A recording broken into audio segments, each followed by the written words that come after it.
7 macam perkara yang merusak akidah dan keimanan, merusak amal perbuatan yang sudah kita kerjakan, merusak sendi-sendi kehidupan sosial, pendek kata merusak segala hal di dalam kehidupan kita. Jauhilah olehmu 7 macam perkara yang merusak. Yang pertama, asyirku billah, menyekutukan Allah Subhanahu wa ta'ala.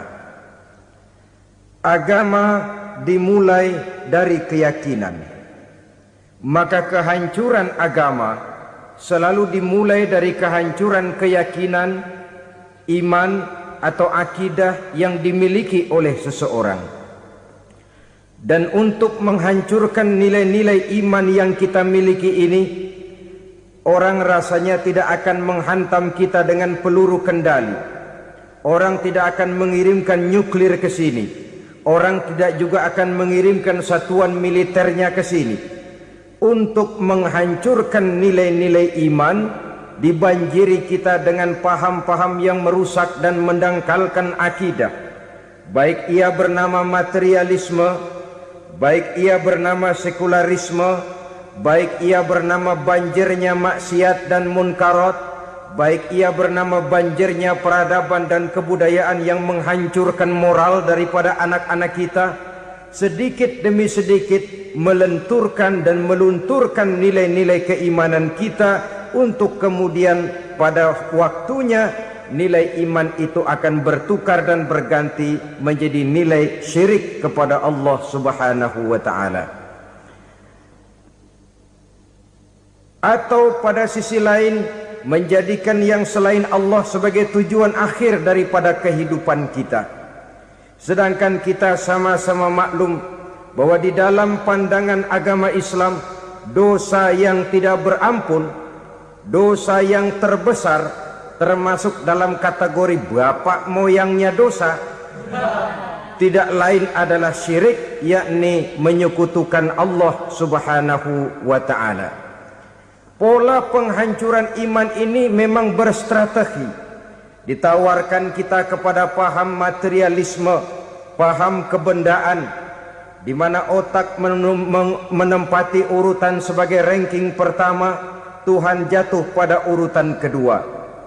Lalu menyusul kepada paham sekularisme, Allah dipisahkan dari seluruh kegiatan hidup ini, untuk pada gilirannya menjadikan yang selain Allah sebagai tujuan akhir daripada seluruh kegiatan hidup kita. Oleh karenanya, kewajiban menjaga nilai-nilai iman ini merupakan kewajiban yang mulia tetapi berat, tidak hanya untuk kita, tetapi juga bagaimana mewariskannya kepada anak-anak kita, generasi yang akan datang. Orang-orang tua bijaksana yang diceritakan di dalam Al-Quran, kalau sudah berpikir tentang anak-anaknya, pertanyaan yang paling mereka risaukan ialah, ma ta'buduna min ba'di.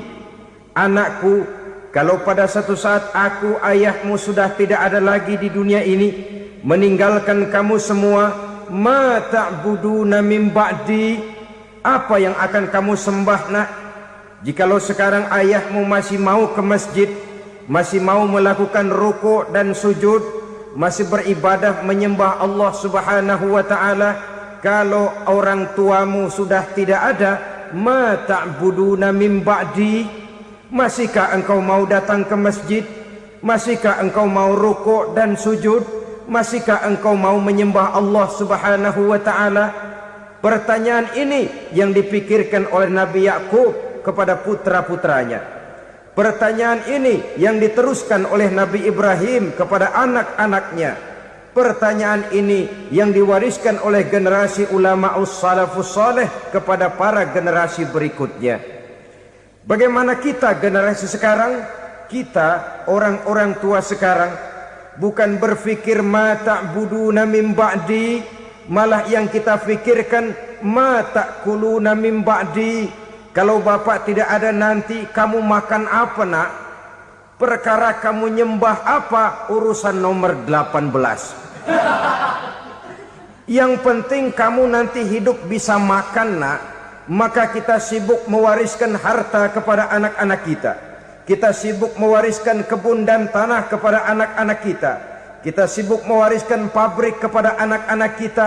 Sementara kita lupa mewariskan intan yang paling mahal, mewariskan mutiara yang paling berharga, yaitu nilai iman kepada Allah Subhanahu wa ta'ala. Alangkah baiknya apabila warisan harta, warisan tanah dan kebun, warisan rumah dan pabrik didasari lebih dahulu dengan mewariskan nilai iman kepada Allah Subhanahu wa ta'ala. Sebagai orang-orang tua, kita boleh bersedih kalau anak kita tidak mengerti komputer. Kita boleh bersedih kalau anak kita tidak mengerti matematika. Kita boleh bersedih kalau anak kita tidak mengerti bahasa Inggris. Tapi sewajarnya lebih bersedihlah kita orang tua jikalau mempunyai anak yang tidak kenal Allah sebagai Tuhannya, yang kemudian tidak mau rukuk dan sujud kepada Allah Tuhannya. Itulah kemalangan yang paling malang bila kita meninggalkan generasi yang tidak bertauhid kepada Allah Subhanahu wa ta'ala. Betapapun anak kita tidak ngerti komputer, saudara, paling-paling kerugiannya cuma kerugian dunia. Masuk dia ke alam barzakh, munkar nakir tidak akan sempat tanya kau belajar komputer apa tidak. Kumpul dia di padang mahsyar, malaikat juga tidak akan tanya matematikamu nilainya berapa. Yang ditanya kau kenal Allah, kau rukuk dan sujud kepadanya, kau pernah datang ke masjid. Oleh karena itu sekali lagi, menjaga nilai iman tidak hanya untuk kita, tetapi juga mewariskannya kepada anak-anak kita, generasi yang akan datang. Sungguh kemalangan yang paling besar apabila kita meninggalkan anak-anak kita. Mereka kita tinggalkan lemah ekonominya, itu tidak baik. Mereka kita tinggalkan lemah otaknya, itu pun akan membuat mereka tertinggal oleh yang lain. Tapi yang paling celaka, jikalau kita tinggalkan mereka dalam kondisi lemah imannya, rapuh akidahnya, tidak baik dan tidak betul keyakinan hidupnya. Oleh karena itu Nabi berpesan, jauhilah 7 perkara yang merusak. Yang pertama, syirik kepada Allah Subhanahu wa ta'ala. Menyekutukan Allah baik dalam ucapan, dalam keyakinan ataupun dalam perbuatan.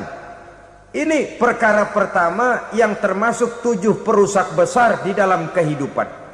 Kalau sudah jatuh kita ke lembah syirik, bagaimanapun banyak kebaikan yang kita kerjakan, berjiwa sosial, bertangan pemurah, gemar menolong orang lain, kalau memang dasarnya syirik, maka seluruh kebaikan kita akan hancur, tidak akan ada nilainya dalam pandangan Allah Subhanahu wa ta'ala. Dalam pandangan manusia, mungkin kita dicatat sebagai orang sosial, gemar menolong orang lain, tidak berpangku tangan melihat orang yang mendapat kesulitan. Tapi oleh karena dasarnya syirik, dasarnya tidak mentauhidkan Allah, maka seluruh nilai kebaikan yang kita kerjakan tidak akan ada nilainya dalam pandangan Allah Subhanahu wa ta'ala. Maka jagalah iman kita jangan sampai dihinggapi penyakit syirik yang bagaimana kecilnya sekalipun. Sekali lagi, baik syirik dalam bentuk ucapan, syirik dalam bentuk keyakinan, sampai kepada syirik dalam bentuk perbuatan, kita berhindar kepada sifat-sifat yang sedemikian itu. Karena apa?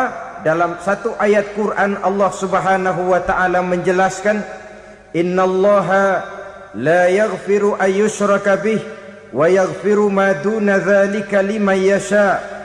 Allah tidak akan memberi ampun kepada orang-orang yang menyekutukannya, tapi Allah masih mau memberikan ampun kepada dosa-dosa yang selain itu bagi orang-orang yang dikehendakinya. Dosa selain syirik, apabila kita bertaubat, Allah masih mau mengampuni. Tapi kalau sudah jatuh ke tempat syirik, itu sudah dosa yang tidak berampun. Taubatnya tidak lain melepas syirik, kembali kepada tauhid, berkeyakinan bahwa hanya ada Allah Subhanahu wa ta'ala, Tuhan satu-satunya, yang lam yalid walam yulad walam yakul lahu kufuwan ahad. tidak beranak, tidak pula diperanakkan, dan tidak satu pun yang dapat menyerupai Tuhan Allah Subhanahu wa ta'ala. Saudara-saudara kaum muslimin rahimakumullah, bahwa kita di zaman sekarang memang tidak menyembah berhala, ya. Bahwa kita tidak berterang-terangan mengatakan Tuhan lebih dari satu, memang. Bahwa kita tidak berkeyakinan Tuhan itu punya anak atau diperanakkan, tentu. Tapi dalam perbuatan dan i'tiqad kita kadang-kadang jatuh tanpa kita sadari ke tempat yang bernama syirik ini. Oleh karenanya, di zaman di mana teknologi makin canggih, di mana kemajuan pembangunan makin menjangkau berbagai aspek kehidupan, diperlukan keseimbangan antara kemajuan fisik material dengan kemajuan mental spiritual. Apabila tidak ada keseimbangan, yang terwujud tentulah kepincangan, yang diawali dengan pincangnya cara kita berpikir, sehingga pada akhirnya akan mengarah kepada pincangnya cara kita berbuat dan bertindak di dalam kehidupan kita. Oleh karena itu Nabi berpesan, jauhilah sifat syirik, karena syirik merupakan dosa yang teramat besar. Ini sifat merusak yang pertama. Yang kedua kata Nabi, wasihra, jauhilah sihir. Sihir ini juga termasuk perkara yang merusak kehidupan. Kita semua sama-sama maklum bahwa sihir sebenarnya bukan persoalan baru. Sejak sebelum datang Islam, sihir itu sudah ada. Di zaman Yunani kuno sihir ada, di zaman Mesir kuno, di zaman Cina kuno, dan yang lain-lain yang serba kuno, sihir itu sudah ada. Bahkan para nabi pun, para rasul yang diutus oleh Allah Subhanahu wa ta'ala, senantiasa berhadapan dengan ahli-ahli sihir untuk menguji kebenaran dari misi yang mereka bawa. Sihir adalah perbuatan di luar kebiasaan yang bisa dikerjakan oleh ahlinya dengan bantuan jin atau setan. Hukum mempelajari sihir adalah haram, mengamalkannya lebih haram lagi. Sebab itu saudara-saudara, sihir merupakan perbuatan merusak yang harus kita jauhi. Ciri-ciri daripada perbuatan sihir, pertama, ia mengandung tipuan, bayangan khayal. Di zaman Nabi Musa misalnya, orang melihat tambang-tambang itu seperti ular. Nabi Musa melayangkan tongkatnya menjadi ular-ular besar yang memakan ular-ular kecil ciptaan tukang-tukang sihir Fir'aun tadi. Lalu sihir bisa terjadi dengan bantuan jin kafir atau setan. Kemudian ciri yang ketiga, sifatnya halus dan tersembunyi. Taruh kata ada seorang ahli sihir yang mempergunakan ayat-ayat Quran sebagai jompa-jampe, sebagai baca-bacaan, itu cuma sekedar kedok. Tujuannya tidak lain menjadikan agama sebagai ketok untuk membenarkan cara yang dimurkai oleh Allah Subhanahu wa ta'ala. Satu hadis yang diriwayatkan oleh Imam Bazar dan Tabrani, Nabi berpesan, laisa minna man tatayyara lahu au takahhana au tukuhhina lahu au sahira lahu. Tidak termasuk ke dalam golonganku, kata Nabi. Tidak termasuk umatku. Siapa mereka? Man tatayyara lahu, orang yang bertatoyur. Apa tatoyur itu? Dari kalimat toyaro, artinya terbang. Toir biasa diartikan dengan burung. Tatoyaro percaya kepada suara-suara burung. Man tatoyaro lahu, mempercayai, meyakini dengan benar-benar kepada suara beburungan. Kan suka ada itu, nah bunyi burung tuh, maling liwat. Maling liwat. Burung bunyi, maling liwat. Itu termasuk tatoyaro lahu, percaya kepada suara burung. Kan aneh kalau suara orang nggak dipercaya, suara burung malah dipercaya. Ada ustadz ceramah, kiai ngaji, nggak mau didengerin, burung dengerin bener. Nah, suaranya dari sebelah mana? Belah kulon. Nah, itu tandanya ano. Habis dihitung-hitung. Itu termasuk tatoyaro lahu. Au takahana, atau bertenung, au tukuhina, atau minta ditenungkan, au sahirolahu, atau melakukan perbuatan sihir, atau minta disihirkan. Laisa minna, tidak termasuk ke dalam golonganku, kata Nabi. Sehingga dengan demikian saudara-saudara, menghadapi sihir dengan sihir sekalipun termasuk perbuatan yang tidak diajarkan oleh agama. Kita kan mempelajari sihir untuk jaga diri, tidak apa-apa. Yang dilarang mengamalkannya, dilarang juga mempelajarinya. Sebab orang kalau sudah mengetahui, biasanya lalu terangsang untuk mencoba. Kalau percobaannya berhasil, biasanya terangsang untuk coba lagi dan coba lagi. Pada akhirnya ketagihan, lalu beralih menjadi profesi, apalagi itu nanti bisa mendatangkan hasil uang. Saudara-saudara kaum muslimin rahimakumullah, kita manusia makhluk nyata. Kita hidup di alam nyata, terikat oleh sunnatullah, causality.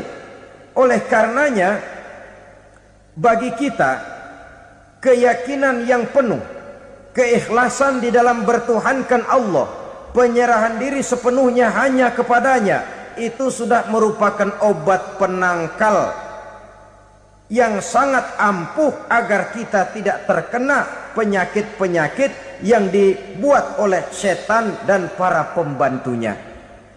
Sehingga beberapa ayat Quran mengajarkan, misalnya a'udzu bikalimatillahi tammati min syarri ma khalaq, atau bismillazi la yadurru ma'asmihi syai'un fil ardi wala fis sama, dengan menyebut nama Allah yang tidak bisa mendatangkan bahaya sedikit pun, dari baik yang datang dari langit maupun yang datang dari bumi. Jiwa yang kosong dari keyakinan yang penuh kepada Allah, jiwa yang penuh was-was dan ragu-ragu, itu yang mudah terserang oleh penyakit-penyakit yang dikerjakan oleh para tukang-tukang sihir, yaitu oleh setan dan seluruh para pembantunya. Kemudian hadis kedua yang diriwayatkan oleh Imam Ibnu Hibban, Nabi bersabda, la yadkhulul jannata mudminu khamrin wala mu'minu bisihrin wala qati'u rahmin. Tidak masuk surga. Ini Nabi yang bilang, tidak masuk surga. Siapa itu? Pertama, mudminu khamrin, orang yang berkekalan dalam mabuk. Selalu mudminun itu sudah menjadi perbuatan rutinnya, tidak kapok-kapoknya, teler seumur hidup. Mudminu khamrin, tidak masuk surga orang yang selalu bermabuk-mabukan. Yang kedua, wala mu'minu bisihrin, orang mukmin tapi main sihir. Ini juga oleh Nabi diperingatkan, tidak akan masuk surga orang mukmin tapi suka main sihir.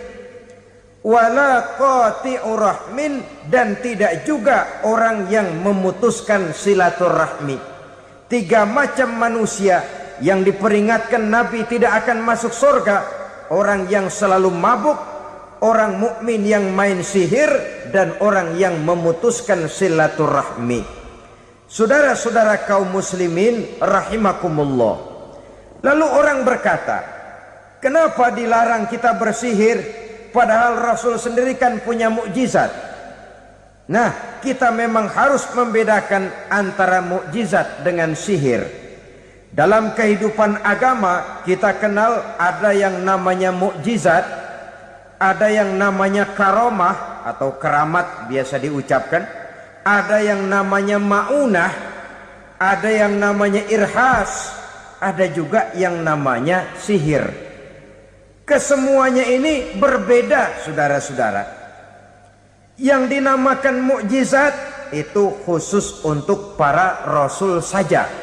Satu kejadian luar biasa yang terjadi dilakukan oleh rasul atas izin dari Allah Subhanahu wa taala. Perbedaannya dengan sihir jelas. Sihir dari setan, mukjizat dari Allah. Sihir bisa dipelajari, mukjizat tidak. Sihir umumnya untuk maksud-maksud yang tidak baik, sedangkan mukjizat untuk memperkuat kebenaran yang disampaikan oleh para rasul dan ditentang oleh umatnya. Bahkan kafir Quraisy dahulu menganggap orang-orang ahli sihir itu berada dalam satu posisi yang hina, sehingga mereka mengatakan dan menuduh Nabi Muhammad sebagai tukang sihir. Tuduhan sebagai tukang sihir adalah tuduhan yang sangat aib dan hina. Di tengah masyarakat kufar jahiliyah, kedudukan tukang sihir dipandang sebagai kedudukan yang hina, sehingga mereka mengejek Nabi dengan sebutan tukang sihir. Jadi mukjizat hanya untuk Rasul saja. Kemudian karomah. Karomah ini asal kata dari karoma, kehormatan, kemuliaan yang diberikan Allah kepada hamba-hambanya yang rajin mendekatkan diri kepadanya. Oleh karena ketekunannya melaksanakan ibadah, Allah memberikan keistimewaan kepada orang itu, yang dengan keistimewaannya dia bisa mengerjakan yang tidak bisa dikerjakan oleh orang lain. Karomah hanya bisa dicapai dengan prestasi ibadah. Kalau sihir, mau ibadah apa enggak, asal dia belajar, bersatu dan berteman dengan setan, memenuhi persyaratan-persyaratan setan, biasanya lalu bisa. Sedangkan karomah tidak mungkin terwujud tanpa orang mendekatkan diri sedekat-dekatnya kepada Allah Subhanahu wa ta'ala. Maka kita lihat biasanya orang-orang yang punya ilmu sihir, mukanya rata-rata nggak enak dilihat. Kumuh, jauh dari air wudhu, jauh dari sujud kepada Allah, malah berteman dengan setan, menjadi pelayan-pelayannya setan. Saudara-saudara, adapun maunah, keistimewaan yang diberikan Allah kepada hamba-hambanya yang belum sampai kepada tingkat wali, tapi orang itu lebih banyak kebaikannya daripada kesalahannya. Umpamanya, saudara jalan bertiga di pinggir jalan, saudara ada pada posisi di tengah, lalu bertiga ini ketabrak mobil. Menurut perhitungan saudara mati lebih dahulu. Tapi terjadi hal yang aneh, dua teman saudara mati, saudara malah cuma luka dan lecet sedikit saja. Apa itu? Kalau kita lebih banyak kebaikannya daripada kesalahannya, itu yang dinamakan maunah, pertolongan yang diberikan Allah kepada hamba-hambanya yang lebih banyak kebaikannya daripada kesalahannya. Sedangkan yang dinamakan irhas, kejadian luar biasa pada diri seseorang pada waktu dia masih kecil, yang menunjukkan tanda-tanda keistimewaannya. Itu umumnya pada para nabi pada usia kecilnya sudah ada irhas, tanda-tanda istimewa. Jelas baik mukjizat, karomah, maunah maupun irhas berbeda dengan sihir. Sihir ini jelas saja merupakan bantuan dan persekutuan antara manusia dengan setan. Padahal setan, kata Allah dalam Al-Quran, innahu lakum aduwwum mubin, sesungguhnya setan bagi kamu adalah musuh yang sangat jelas. Saudara-saudara kaum muslimin rahimakumullah, di zaman sekarang dalam menghadapi beban kehidupan yang makin pelik, menghadapi stres yang tidak kunjung selesai, menghadapi persoalan-persoalan yang teramat berat, orang sering mencari jalan keluar kepada hal-hal yang menurut pendapatnya bisa meringankan beban moralnya itu. Pergilah dia mencari sesuatu yang dapat meringankan bebannya. Dan tidak jarang yang jatuh ke pangkuan tukang-tukang tenung, ke pangkuan tukang-tukang sihir, yang mereka itu oleh Quran dijelaskan kadzabal munajjimun walau sodaku. Tukang-tukang tenung, tukang-tukang sihir, mereka itu bohong walaupun benar. Maksudnya bohong walaupun benar artinya kalau yang mereka kerjakan benar, itu sih kebenaran. Benar dengan kebenaran itu lain. Kebenaran, kebetulan bisa, tapi tidak untuk selalu. Apalagi kalau itu sudah membahayakan kehidupan orang lain. Jadi oleh karena itu Nabi berpesan, jauhilah daripada sihir.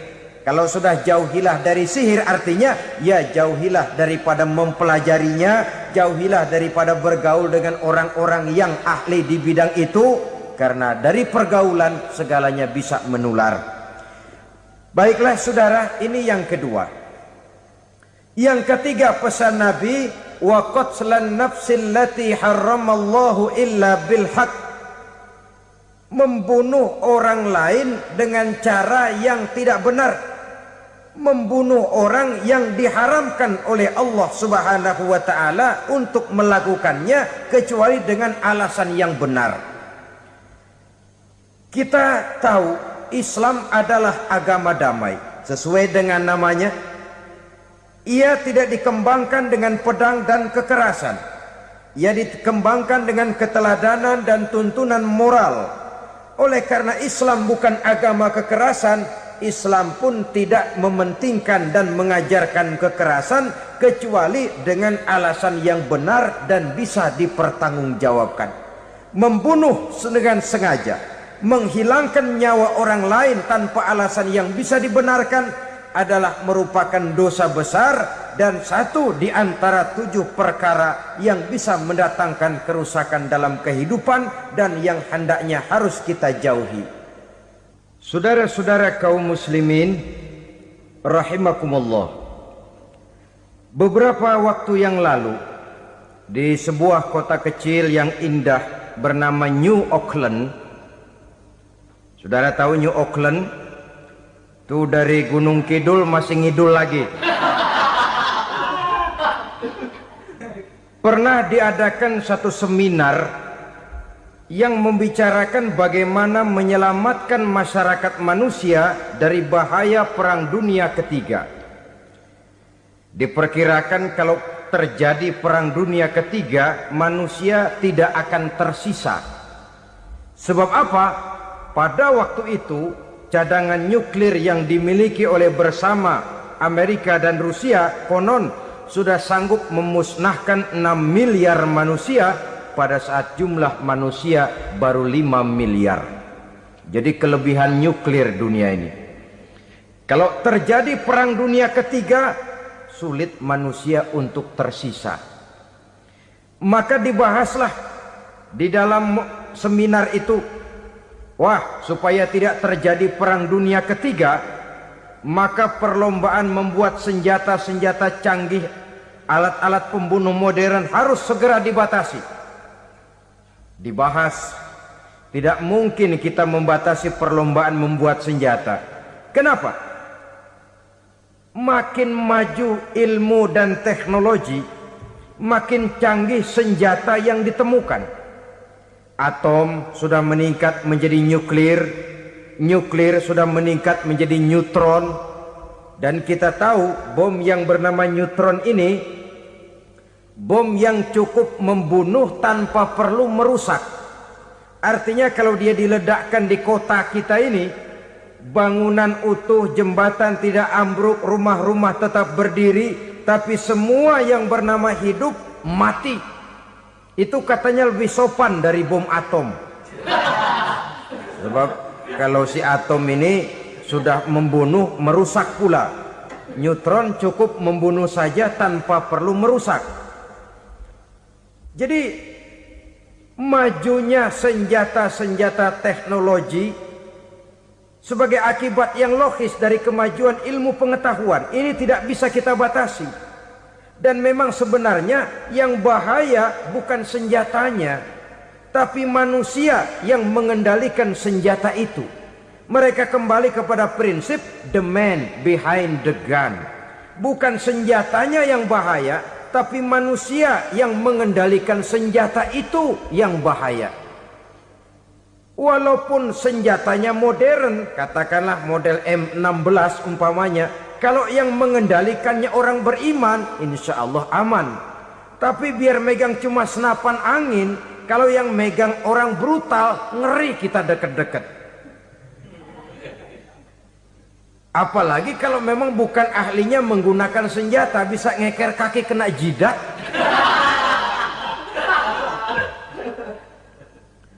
Mereka kembali kepada prinsip lama yang tetap baru. Bukan senjatanya yang harus dibatasi, manusia yang mengendalikan senjata itu yang perlu dibicarakan. Nah, kalau begitu, agar manusia tidak mempergunakan senjata sewenang-wenang, apa yang harus kita lakukan? Ya, manusianya harus bermoral.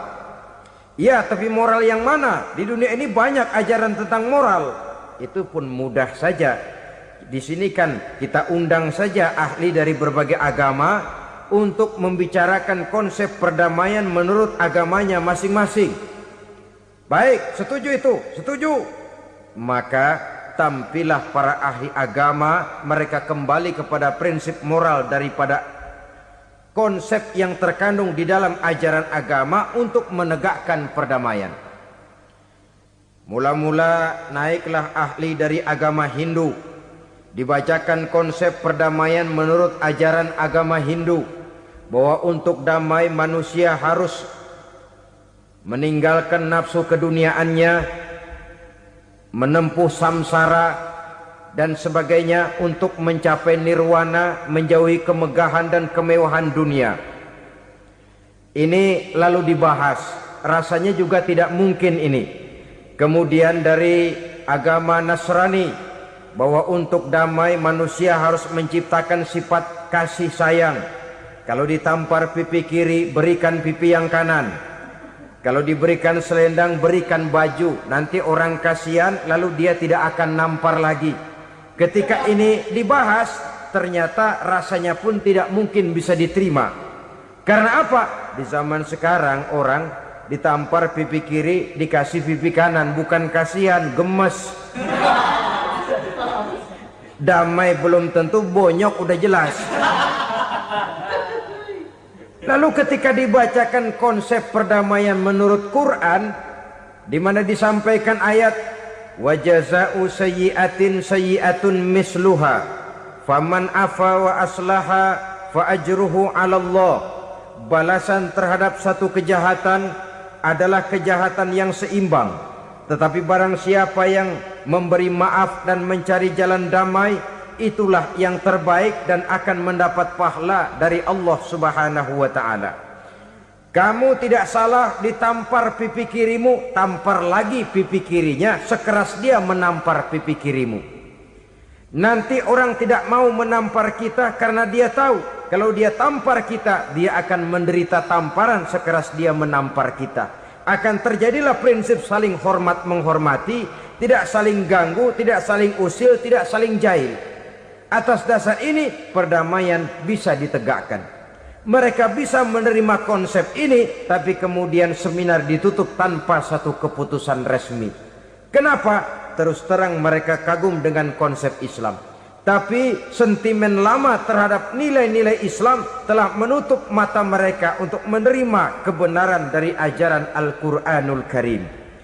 Saudara-saudara kaum muslimin rahimakumullah, kembali kita kepada persoalan pokok. Roh adalah dari Allah. Dia akan kembali kepada Allah, milik mutlak dari Allah. Tidak pantas kita merampasnya dari orang lain. Tidak wajar kita menghilangkannya tanpa alasan yang dibenarkan oleh agama. Di zaman sekarang akibat persaingan hidup yang makin tajam, lapangan kerja yang makin sulit, tensi ekonomi yang makin tinggi, atau karena nilai moral yang makin rendah, atau juga karena rapuhnya pegangan orang kepada agama, nyawa rasanya sudah sedemikian murahnya. Berbagai kasus membuat berdiri bulu roma kita. Ada mayit, ada manusia dipotong 6, dicincang macam kambing. Ada yang dipotong 5, ada yang dipotong 13, dikardusin, dibuang ke tempat sampah. Inna lillahi wa inna ilaihi raji'un. Gejala apa ini? Kanibalisme. Manusia sudah demikian sadisnya, manusia sudah sedemikian buasnya, sehingga sesama manusia diperlakukan seperti hewan. Padahal hewan sendiri belum pernah macan makan macan, bagaimanapun buasnya macan. Belum pernah serigala memakan serigala, bagaimanapun brutalnya serigala. Tetapi manusia makan manusia di zaman sekarang kadang jadi kenyataan dalam kehidupan kita. Kadang persoalannya remeh saja. Soal uang 200 perak, pisau bicara, nyawa melayang. Soal rokok sebatang, celurit bicara, nyawa melayang. Soal-soal yang sama sekali tidak prinsip, begitu mudah kita menghilangkan nyawa orang lain. Padahal Nabi pernah memperingatkan, apabila dua orang muslim sudah berkelahi dan berbunuh-bunuhan, al-qatil wal maktul finnar, yang membunuh dan yang terbunuh dua-duanya neraka. Sahabat heran, ya Rasul, kalau yang terbunuh, kalau yang membunuh masuk neraka itu sih wajar, tapi yang terbunuh kenapa neraka juga? Beliau menjawab, dua-duanya sudah punya niat untuk saling membunuh. Niatnya itu yang diponten. Yang terbunuh cuman lagi apes aja, keduluan dia. Umpama tidak terbunuh, pasti dia yang akan membunuh. Oleh karenanya al-qatil wal maktul, yang membunuh dan yang dibunuh finnar, dua-duanya masuk ke dalam neraka. Islam menghormati kehidupan, tidak hanya terbatas kepada sesama muslim, orang-orang yang berlainan agama pun yang mau hidup berukun, damai, berdampingan dengan umat Islam, jiwa mereka, darah mereka dilindungi oleh nilai-nilai Islam yang disebut dengan kafir zimmi ini. Mengganggu mereka sama saja dengan mengganggu aku, kata Nabi. Jadi oleh karena itu, sayangilah sesama. Kehidupan adalah anugerah Allah, bukan wewenang kita untuk mencabutnya dari orang lain, bukan wewenang kita untuk merampas dan menghilangkannya dari orang lain. Apa yang tidak enak terjadi pada diri kita, begitu pula lah apabila terjadi pada diri orang lain. Sehingga Nabi mengatakan, la yu'minu ahadukum hatta yuhibba li akhihi ma yuhibbu li nafsihi. Belum dikatakan beriman seseorang kamu apabila dia belum mencintai saudaranya seperti ia mencintai dirinya sendiri. Apa yang enak dirasakan oleh orang lain, enak juga dirasakan oleh dia. Mengukur orang lain dengan diri sendiri. Kalau orang lain tanpa salah saya fitnah, kalau saya tanpa salah difitnah orang, enak apa enggak? Enggak, orang lain juga begitu. Kalau orang lain tanpa salah saya tempeleng kepalanya, enak apa tidak? Tidak. Orang lain juga begitu. Yang tidak enak terjadi pada diri kita, tentu tidak enak juga kalau terjadi pada orang lain. Mengukur orang lain dengan diri sendiri, sehingga tidak timbul sifat egois, tidak menari di atas bangkai orang lain, tidak mendirikan kebahagiaan di atas untayan air mata orang lain. Sehingga dengan demikian saudara-saudara, dia bisa menghormati kehidupan, menghormati orang lain sebagaimana dia ingin dihormati. Inilah perbuatan ketiga yang merusak, membunuh orang lain dengan yang diharamkan Allah tanpa alasan yang benar. Yang ketiga. Kemudian yang keempat, perbuatan merusak wa aklar riba, makan riba. Hidup adalah tolong menolong. Bahasa kerennya take and give katanya. Saling memberi dan saling menerima. Nabi mengajarkan man kuraba kurbatan min kurabid dunya karaballahu lahu kurbatan min kurabi yaumal qiyamah. Wallahu fi aunil abdi madamal abdu fi auni akhihi. Siapa yang meringankan beban dari beban-beban yang derita seseorang di dalam kehidupan dunia, Allah akan meringankan bebannya daripada beban-beban yang harus dipikulnya di hari kiamat nanti. Wallahu fi aunil abdi madamal abdu fi auni akhihi. Allah senantiasa akan menolong seorang hamba selama hamba itu masih mau menolong saudaranya. Allah selalu akan menolong seorang hamba selama hamba itu masih mau menolong saudaranya. Apabila kita sudah berpangku tangan terhadap kesulitan orang lain, biasanya pun pada saat kita mendapat kesulitan, kita akan sulit juga memperoleh pertolongan. Nah, riba alias renten, kedoknya adalah menolong orang, tapi sama juga bulu buntutnya dilepas, palanya dicekek. Menolong orang pada akhirnya menjadi beban bagi seseorang, dan memang mencari orang-orang yang berada dalam posisi kesulitan. Biasanya di daerah-daerah di mana musim paceklik, jadi lapangan kerja sulit, sedangkan urusan perut tidak bisa ditunda. Akhirnya orang terjebak ke dalam rentenir, ke dalam riba, ke dalam renten. Bunga berbunga, sehingga satu saat jumlah bunganya bisa lebih besar dari jumlah pinjaman pokoknya. Kemudian kalau juga ternyata tidak bisa dibayar, rumah jadi taruhan. Memang rumah satu-satunya, begitu rumah ditarik mulain camping. Bukankah pada akhirnya akan mewariskan kesengsaraan? Oleh karena itu, kepada kita berusahalah jangan berhubungan dengan rentenir, jangan makan renten dan riba. Kepada mereka yang melaksanakan riba, walaupun mendatangkan keuntungan materi, tapi percayalah harta yang didapat dengan jalan riba tidak akan membawa keberkahan. Manakala tidak membawa keberkahan, dia tidak akan mendatangkan ketenangan di dalam kehidupan kita. Oleh karenanya, memakan harta riba termasuk perbuatan yang merusak sendi-sendi kehidupan sosial, merusak kehidupan orang lain, merusak kehidupan masyarakat, tetangga, pergaulan dan sebagainya.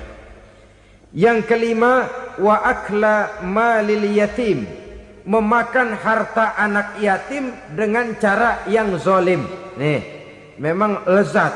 Anak yatim itu nggak tahu urusan apa-apa.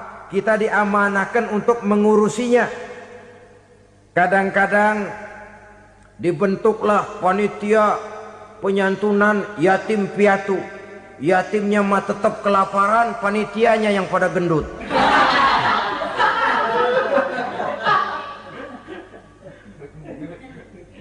Padahal memakan harta anak yatim termasuk perbuatan dosa besar. Dan menjantuni yatim merupakan perbuatan mulia. Nabi mengatakan, ana wa kafilul yatim kahataini yaumal qiyamah. Aku dan orang-orang yang menyantuni anak yatim seperti dua jari ini pada hari kiamat nanti. Dekat sekali. Jikalau ingin di hari akhir nanti dekat dengan Rasul, bersahabatlah dengan anak-anak yatim. Jadilah pengurus anak-anak yatim. Bangunlah panti-panti asuhan yatim. Pada saat bapak ibunya meninggal, kitalah yang menjadi orang tuanya. Bahkan sedemikian besar perhatian Islam terhadap anak-anak yatim ini, sehingga Quran memberikan peringatan, ara'aital ladzi yukadzibu biddin fadzalikal ladzi yad'ul yatim wa la yahuddu ala ta'amil miskin. Tahukah kamu siapa orang yang mendustakan agama? Beragama tapi dianggap dusta, solatnya dusta, puasanya dusta, karena agamanya sudah berdusta. Siapa mereka? Fazalikal ladzi yad'ul yatim, orang yang menyanyiakan anak yatim. wala yahuddu ala ta'amil miskin, dan tidak pernah memberi makan kepada orang-orang yang menderita kemiskinan. Menyia-nyiakan, meninggalkan anak yatim termasuk perbuatan yang divonis kita sebagai orang yang mendustakan agama. Saudara-saudara kaum muslimin rahimakumullah, maka sangat dicela mengeksploitir anak-anak yatim, menjadikan mereka sebagai kedok untuk mencari kekayaan pribadi. Tetapi jikalau ikhlas, ganjarannya sangat besar, nilai pahalanya sangat besar. Menyantuni yatim tidak hanya setahun sekali. Kalau Muharram pakai istilah lebaran yatim, dibentuklah panitia, diberilah beras, uang 45.000 rupiah, alhamdulillah. Tapi jangan lupa, si yatim tidak hidup cuma satu hari. Dia tidak hidup cuma di bulan Muharram saja, dia hidup 12 bulan dalam setahun. Sebagaimana anak-anak yang lain, dia juga berhak punya masa depan. Dia juga berhak menikmati bangku sekolah. Dia berhak mengenyam arti dan makna pendidikan. Dia berhak membekali diri dengan ilmu dan pengetahuan seperti halnya anak-anak yang lain. Maka kita yang diberikan keluasan oleh Allah, ingatlah itu, bersahabatlah dengan anak-anak yatim, santuni mereka. Perkara setahun sekali di bulan Muharram, alhamdulillah, itu bagus, bin Thayyib alias baik.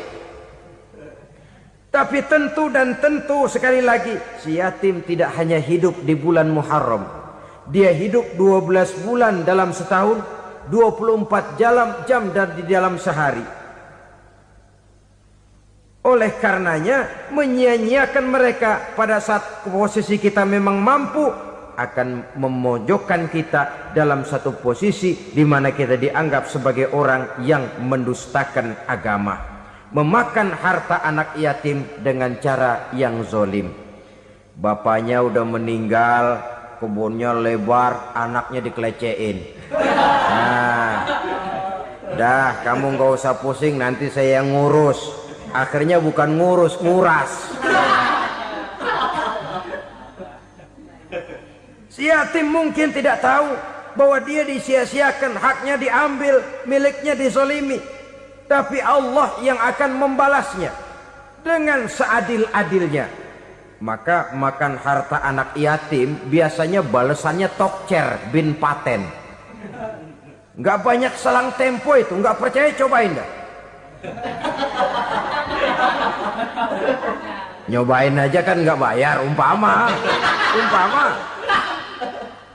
Memakan harta anak yatim dengan cara yang zolim, ganjarannya biasanya kontan. Kenapa? Ratapan si miskin, untayan air matanya, jeritan kepedihan hatinya, membuka pintu langit, permohonannya diijabah, getaran hatinya didengarkan oleh Allah. Maka balasannya biasanya kontan, spontan, tidak menunggu waktu terlalu lama. Itu di dunia, belum lagi di akhirat nanti. Bukankah dalam riwayat Mi'raj diceritakan Nabi melihat di neraka itu orang perutnya sebesar rumah. La haula wala quwata. Itu perut kayak rumah, bagaimana jalannya tuh orang. Dan memang gak jalan, diseret-seret oleh malaikat di neraka itu. Hancur perutnya, amburadul itu perut. Berantakan isinya, dibulatkan lagi, diseret lagi, hancur lagi, dibulatkan lagi. Sampai Nabi tanya, orang itu begitu berat siksanya kenapa ya Jibril? Itu Muhammad, waktu di dunia dulu rakus banget makan harta anak yatim. Begitu vonisnya, begitu menyedihkan nasibnya di akhirat. Tapi di dunia pun ketidakberkahan itu sudah membayangi kehidupannya. Oleh karena itu, kepada saudara-saudara yang mendapat titipan anak yatim, berbahagialah, karena semulia-mulia rumah adalah rumah yang di dalamnya ada anak yatim yang disantuni. Sehina-hina rumah adalah rumah di mana di dalamnya ada anak yatim yang disia-siakan. Begitu kata Nabi kita.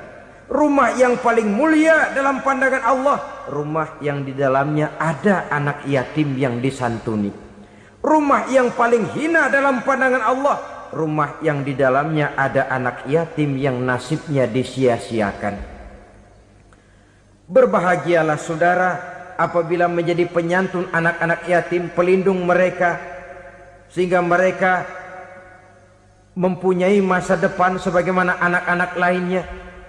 Rasulullah sendiri sedemikian peka terhadap keadaan anak-anak yatim karena beliau sendiri memang mengalami umur 6 bulan dalam kandungan ibu, beliau sudah ditinggalkan oleh ayahnya.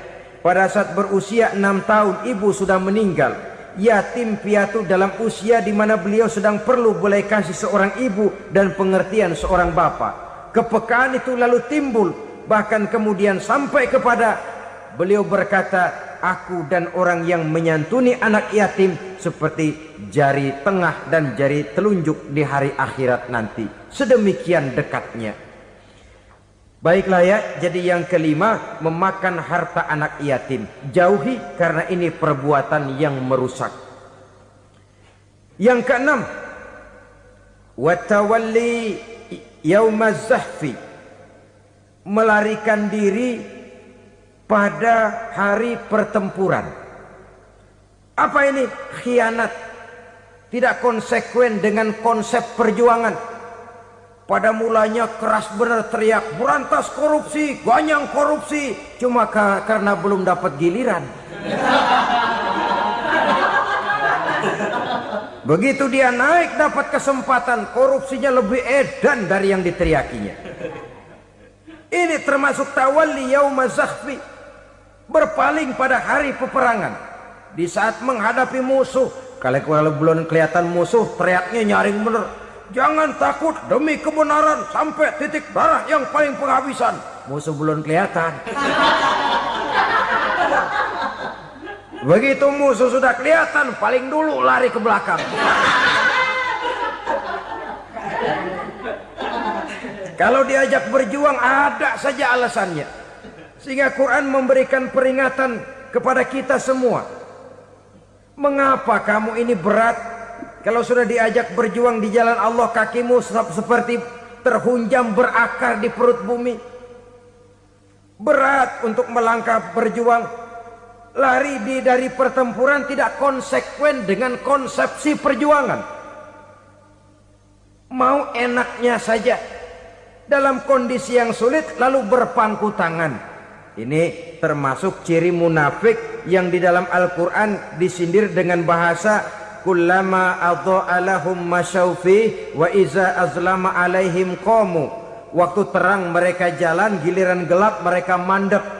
Artinya, maksudnya kalau giliran ada untungnya aja rame-rame teriak Islam.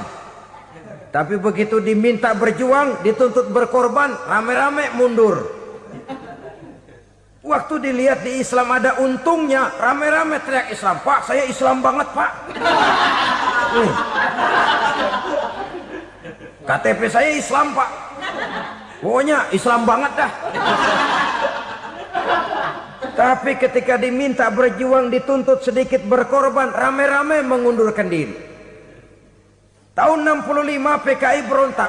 Waduh, waktu itu jadi orang Islam untung itu. Nggak dikejar-kejar, aman. Masjid rame, mobil-mobil mewah parkir di depan musola dan masjid. Kenapa? Waktu itu asal udah ke masjid aman. Islam selamat, untung. Tapi begitu keadaan aman, yang parkir di musola sepeda butut melulu.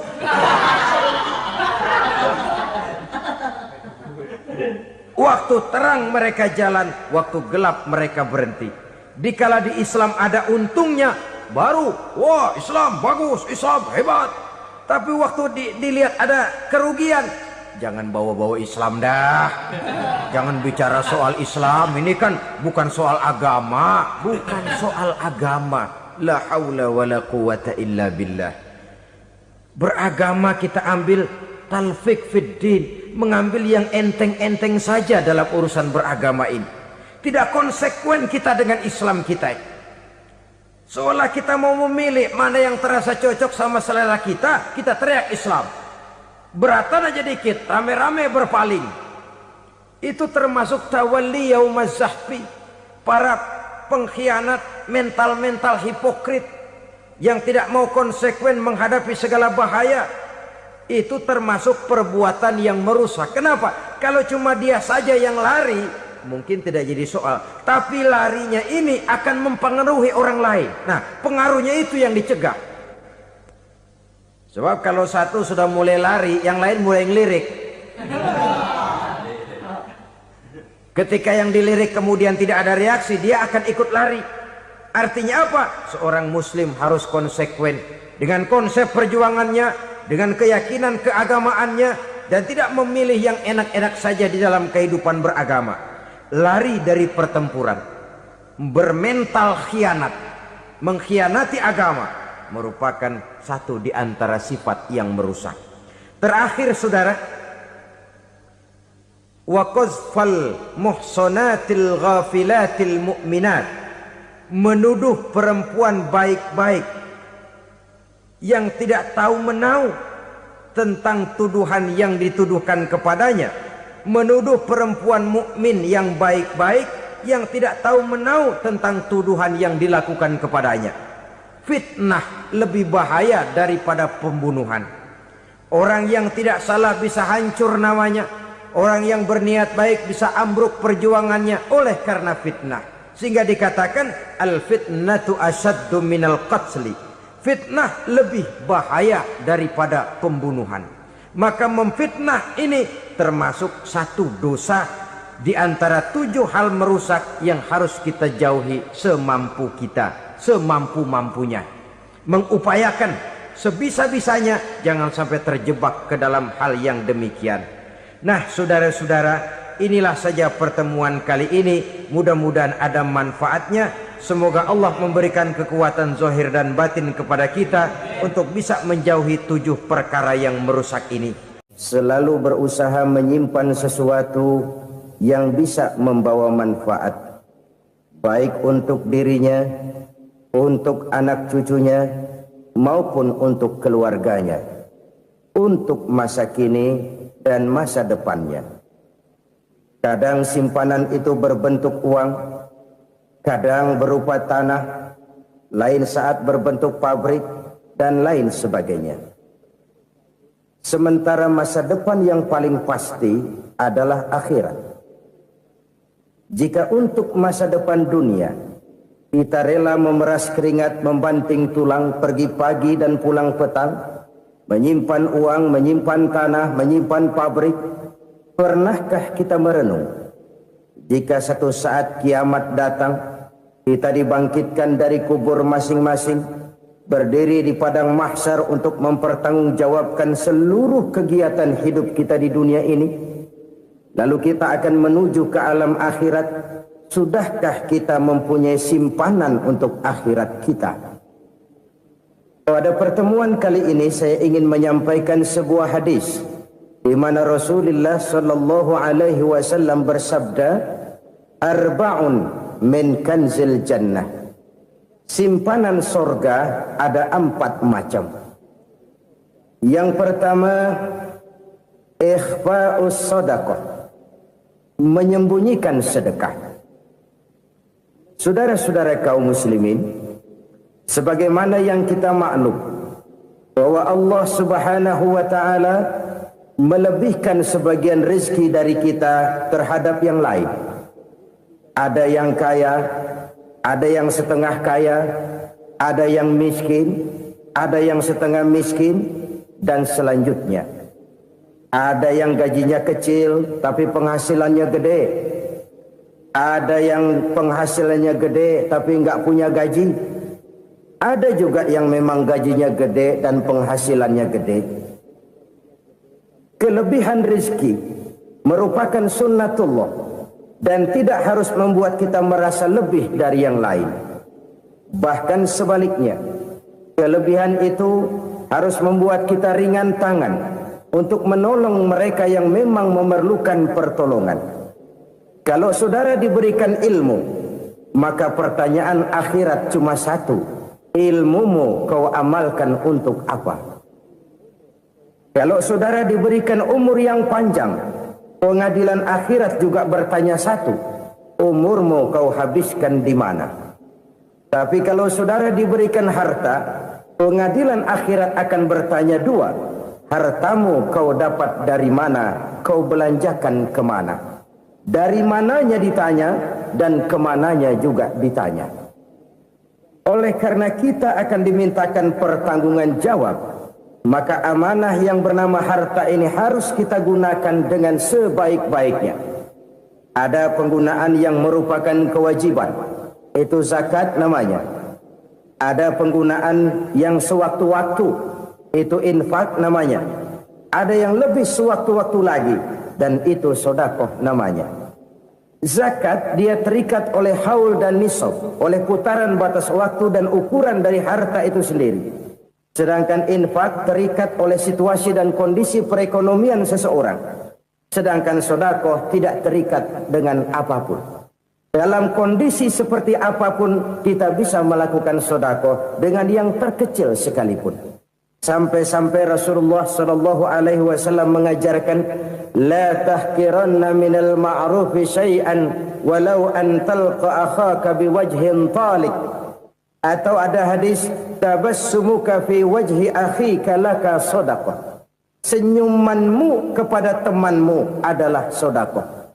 Jadi untuk melakukan sedekah tidak harus dalam berbentuk uang. Dengan ilmu kita bisa sedekah, dengan tenaga kita bisa bersedekah, dengan pikiran kita bisa bersedekah, bahkan senyum kepada teman itu pun sedekah. Jadi kalau sedekah dengan uang memang belum punya uang, nyengir aja banyakin. Itu asal pada tempatnya, jangan lalu ketemu tiang listrik cengengesan. Tentu tidak pada tempatnya dan tidak wajar. Nah, sedekah yang paling dicintai Allah adalah sedekah yang disembunyikan. Artinya jauh dari sifat riya. Kan kadang-kadang ada orang sedekah itu disebutkan namanya. Apa tidak bagus? Kalau memang niatnya ikhlas, ya bagus-bagus saja. Untuk memberikan sugesti kepada yang lain. Di Fulan bin Fulan nyumbang sekian, diumumkan. Boleh kalau niatnya untuk memberikan rangsangan kepada yang lain supaya dia menyumbang lebih besar dari orang tadi. Tapi kalau itu mendatangkan riya, maka sedekah yang paling dicintai Allah adalah sedekah yang disembunyikan. Tangan kiri saja tidak tahu apa yang diberikan oleh tangan kanan. Sedekah yang dilakukan dengan ikhlas akan merupakan perbendaharaan surga, tersembunyi dari pandangan orang lain, tidak seorang pun tahu. Karena memang sikap yang baik adalah melupakan kebaikan dan mengingat kesalahan. Itu salah satu ciri orang bahagia. Orang yang selalu mengingat kesalahannya dan berusaha melupakan segala kebaikannya. Kalau dia akan berada kebaikan, dia tidak bisa ikut, dia merasa rugi karena dia merasa belum pernah berbuat baik. Tapi kalau akan melakukan kesalahan baru, dia ingat kesalahan yang sudah-sudah, sehingga terhalang baginya untuk melakukan satu kesalahan baru. Demikianlah saudara-saudara, bahwa Allah melebihkan rizki sebagian kita dari yang lain, agar terjadi tolong-menolong dalam kehidupan ini. Jadi kesenjangan yang nature, kesenjangan yang alami, itu sunnatullah. Ada yang kaya, ada yang miskin, ada yang kelas menengah. Nah, kenapa lalu sekarang kita berusaha mengentaskan kemiskinan? Oleh karena adanya kesenjangan struktural.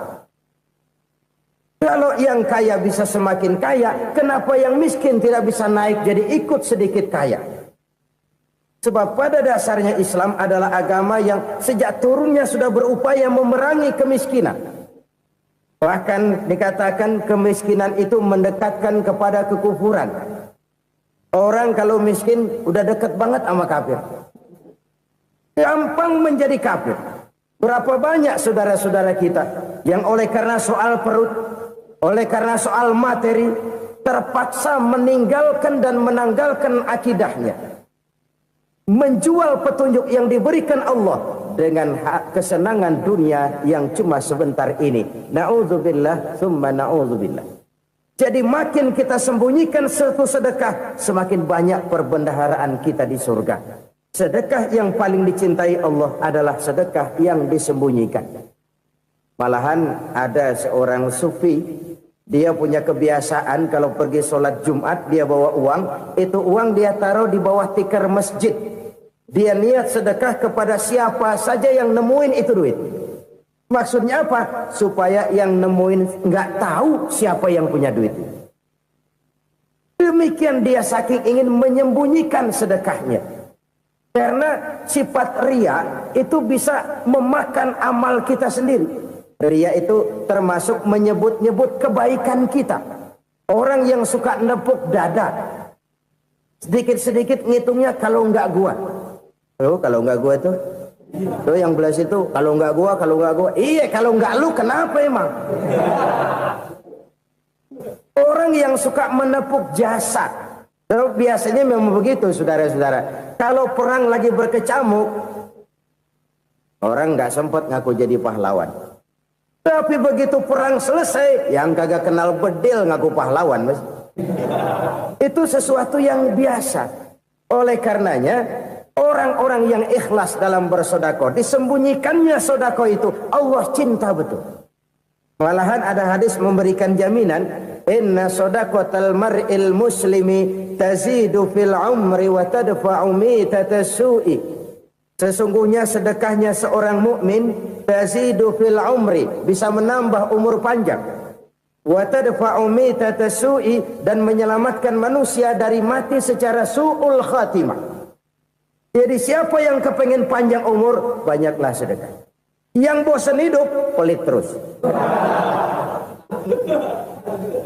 Sedekah menambah panjang umur dan menyelamatkan manusia dari mati secara su'ul khatimah.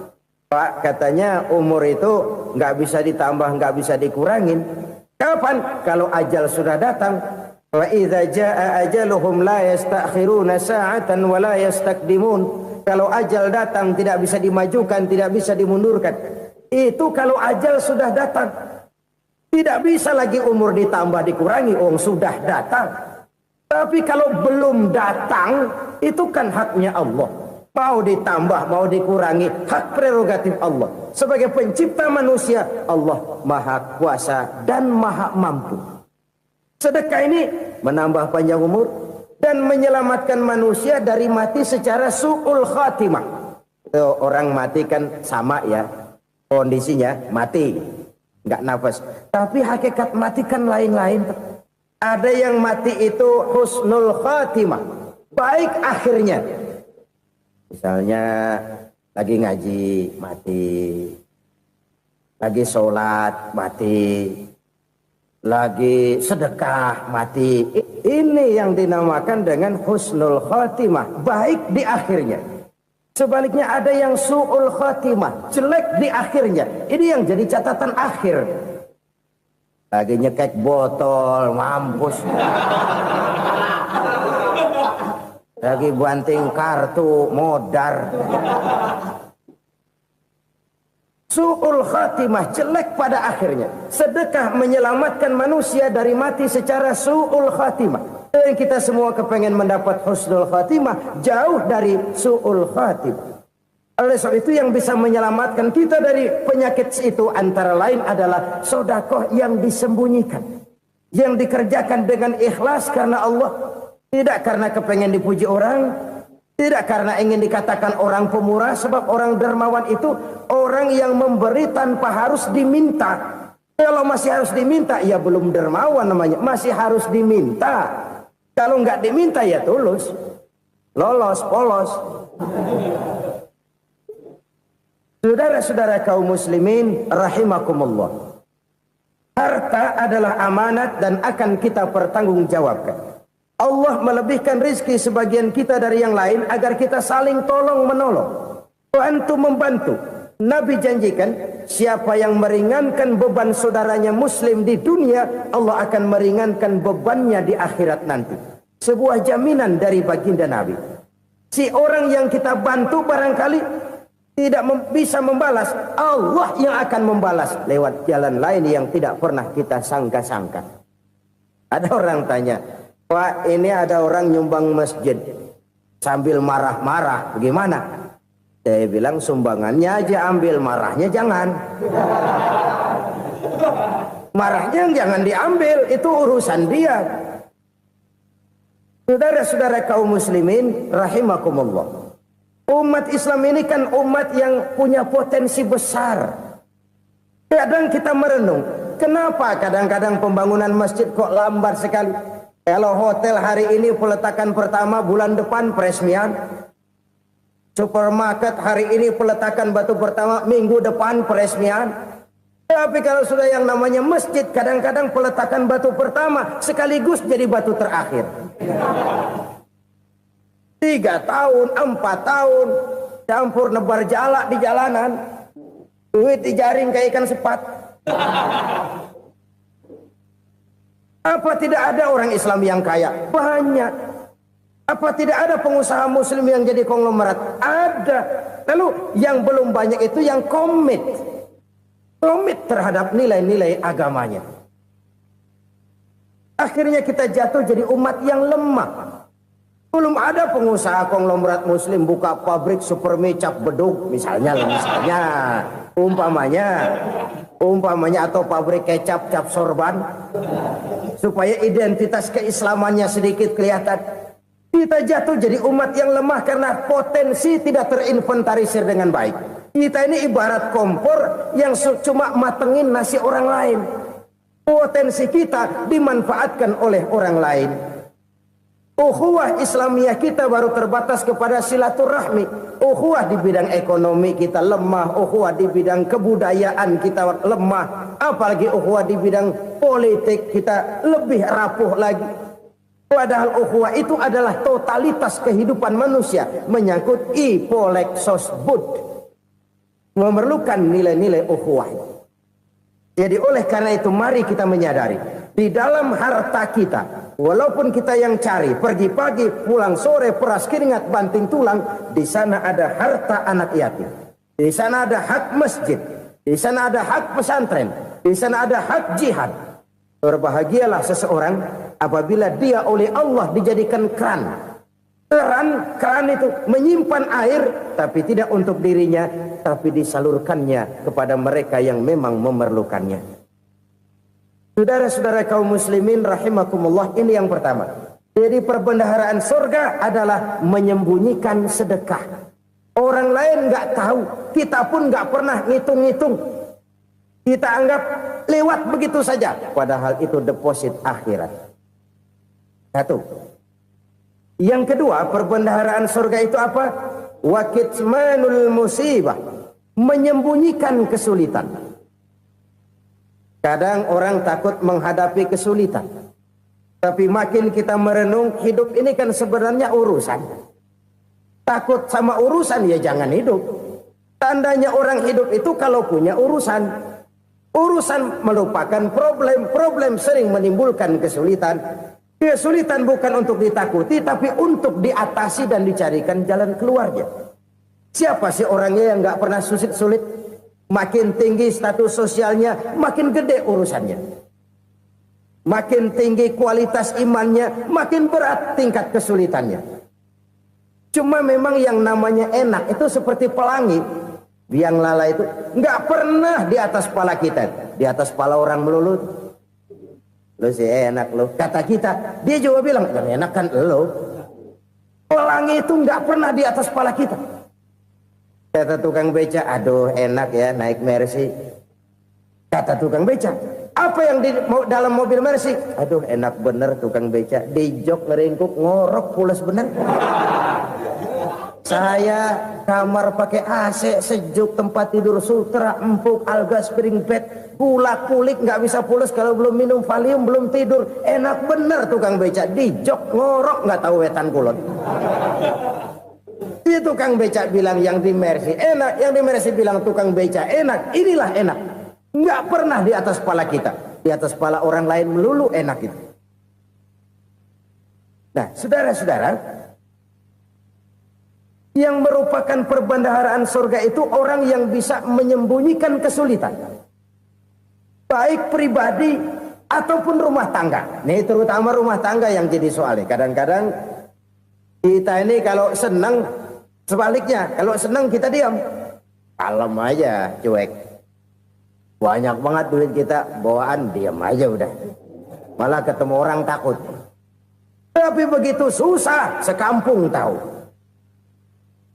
Padahal Nabi mengajarkan perbendaharaan surga itu menyembunyikan musibah, menyembunyikan kesulitan. Kalau enak, cerita sama orang-orang. Kalau nggak enak, rasain sendiri, tekan sendiri, atasin sendiri. Kita kan sebaliknya. Senang kita diam, asal lagi susah, paling tidak kita nyari teman buat cerita kesusahan. Siapa orangnya yang nggak pernah susah? Cuma soalnya bagaimana kita mengatasi kesusahan itu sendiri. Begitu juga misalnya kalau orang sudah berumah tangga, itu orang tuanya harus menjadi tempat dia cerita yang enak-enak saja. Yang nggak enak rasain berdua, selesaikan berdua, atasin berdua. Jangan dibalik. Asal senang diam, giliran susah saja. Maknya laporan. Terbalik. Bisa menjaga security informasi. Maka nama bayam keluar diam, malah seluitan. Enak amat lo makan daging ayam. Security informasi. Saudara-saudara kaum muslimin rahimakumullah. Ujian yang terberat itu yang pernah diberikan kepada para nabi, para rasul, para aulia, para ulama. Makin tinggi keimanan, makin berat bentuk kesulitan. Ayo saya kemukakan satu contoh saja. Ada seorang nabi yang kaya, nabi kaya, namanya Nabi Ayub. Iblis kalau orang begini kan keki, ibadahnya rajin, kaya. Nah, yang kayak begini susah digodain. Kalau ibadahnya rajin, miskin, kali bisa disogok. Sini imannya mantap, ibadahnya rajin, kaya, nabi lagi. Oh, tapi namanya iblis nggak kurang akal. Laporan, Tuhan, kenapa les? Ya ini bahasa saya, bahasa Qurannya sih nggak gitu. Itu hambamu yang namanya Ayub, dia rajin ibadah cuma karena dikasih kaya aja. Coba kasih miskin dia, berhenti dia sembahyang. Ah, kamu bisa aja. Saya tahu Ayub itu hambaku yang ikhlas. Saya buktiin Tuhan, silahkan. Dibuktiinlah, iblis turun ke alamin. Yang mula-mula dia lakukan, dia rusak sawah ladang Nabi Ayub. Dia binasakan binatang ternak Nabi Ayub. Sehingga dalam waktu singkat, jatuhlah Nabi Ayub dari orang paling kaya jadi orang paling miskin. Beliau masih ibadah di mihrab dalam masjid. Datang iblis. Saudara Ayub, ya, lagi ngapain? Ibadah. Nyembah Allah, nyembah Allah. Oh, percuma. Kenapa?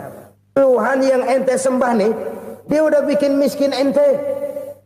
Sawah ladang ente hancur lebur, binatang ternak binasa. Sekarang ente jadi orang paling miskin.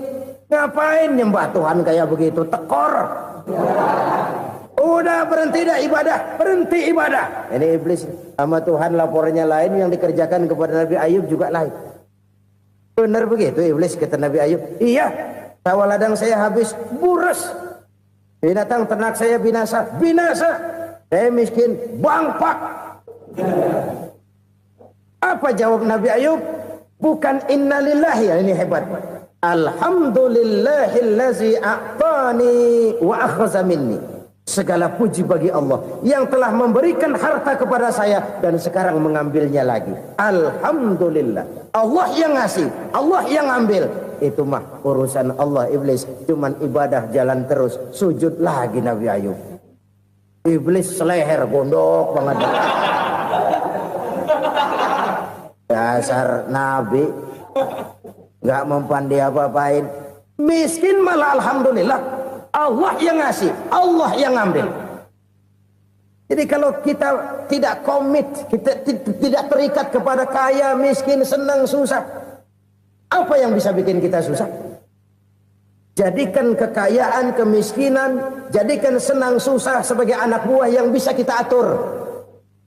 Jangan kekayaan ngatur kita, jangan kemiskinan ngatur kita. Kita yang harus mengatur mereka. Senang, susah, kaya, miskin, bahagia, sengsara, jadikan itu anak buah yang bisa kita atur. Kalau sekarang kita kaya, lain saat boleh jadi kita miskin, semiskin-miskinnya. Allah yang ngasih, Allah yang ngambil. Tenaga mana yang bisa menghalangi? Ibadah jalan terus. Iblis makin gondok. Dasar Nabi loh. Akhirnya apa? Nabi Ayub dikerjain, diberikan penyakit. Demikian fatal penyakitnya. Bayangin, udah miskin sakit. Masya Allah. Miskin sakit. Sakitnya nggak lama, kira-kira 16 tahun. Istrinya 3, 2 mental minta ceraiin. Ngerawatin laki bengek begini.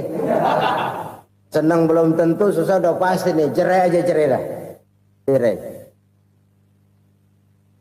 Tinggal satu Siti Rahmah yang setia menemani beliau. Sesetia-setianya hati perempuan.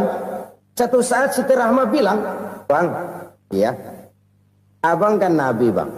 Lalu, namanya Nabi kan doanya jarang meleset, Bang. Maksud kamu minta kenapa sih sama Tuhan biar abang sembuh baik dah, Bang?" Siti Rahmah, "Iya. Saya sakit berapa tahun sih dah? 16 tahun, Bang. Sebelum ini saya sehat berapa tahun? Ya kira-kira 60 tahun, Bang. Nah, coba ente banding-bandingin, Rahmah. Saya dikasih sehat 60 tahun, dikasih sakit 16 tahun. Sudah nggak sabar mau doa kepada Allah minta sembuh. Saya malu kepada Allah. Diuji dengan yang luar biasa seperti ini, tidak mengganggu stabilitas kehambaannya. Dia tetap menghamba kepada Allah Subhanahu wa ta'ala.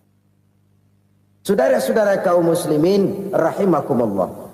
Kunci menghadapi kesulitan itu apa? Allah jelaskan dalam satu ayat, wa basyiris sabirin alladzina iza asabathum musibah qalu inna lillahi wa inna ilaihi raji'un. Gembirakan orang-orang yang sabar. Siapa mereka itu? Yang apabila mendapat musibah mereka kembali kepada keyakinan dasar. Segalanya dari Allah dan segalanya akan kembali kepada Allah. Ini konsepsi dasar dari sikap muslim dalam menghadapi berbagai kesulitan. Segalanya dari Allah, segalanya akan kembali kepada Allah. Kalau ini sudah kondisi dasarnya, maka kita akan lapang menghadapi kenyataan bagaimanapun pahitnya. Apakah itu namanya miskin, apakah itu namanya sakit, bahkan maut sekalipun. Maut sekalipun. Segalanya dari Allah, segalanya akan kembali kepada Allah. Ini sikap hidup, bukan sekedar ucapan. Kita kadang-kadang menjadikannya sebagai ucapan. Mulutnya sehingga berhenti, innalillahi wa inna ilaihi raji'un, tapi nangisnya terus gerung-gerungan. Bukan itu, ini kesadaran moral. Kalau segalanya dari Allah, segalanya kembali kepada Allah, kan sebenarnya cuma nunggu giliran. Hari ini saya nyembayangin dia, entah hari apa saya disembayangin orang.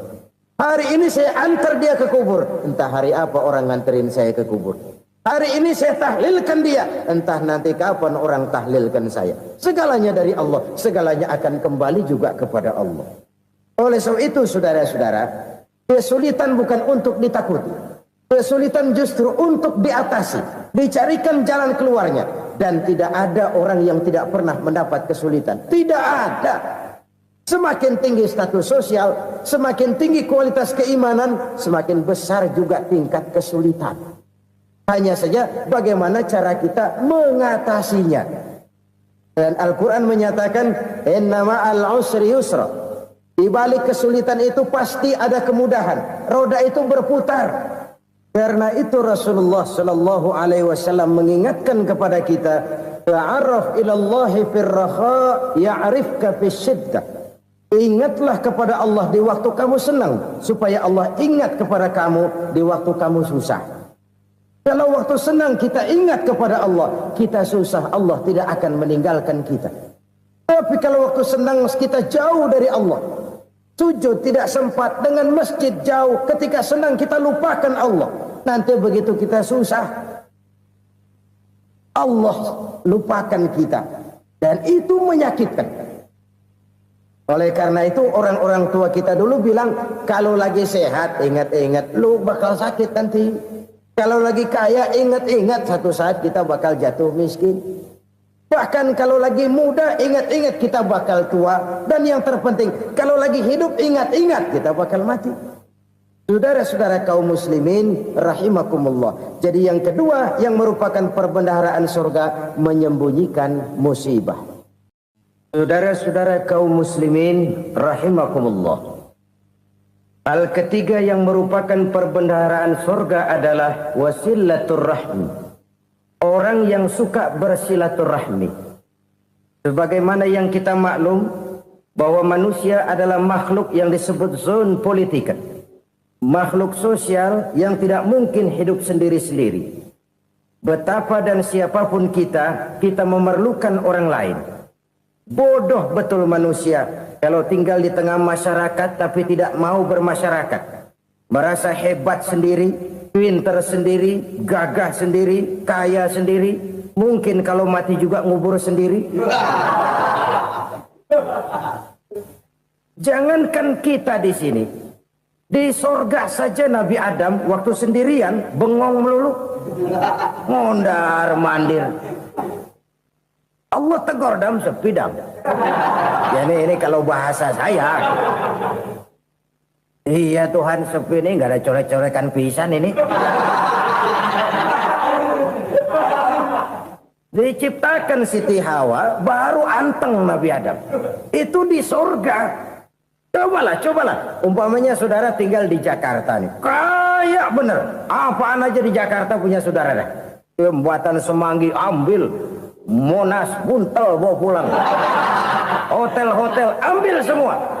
Cuman tinggal di Jakarta sendirian, apa enaknya? Betapa dan siapapun kita perlu orang lain. Tidak ada seorang pun yang bisa memenuhi kebutuhan hidupnya secara sendiri-sendiri.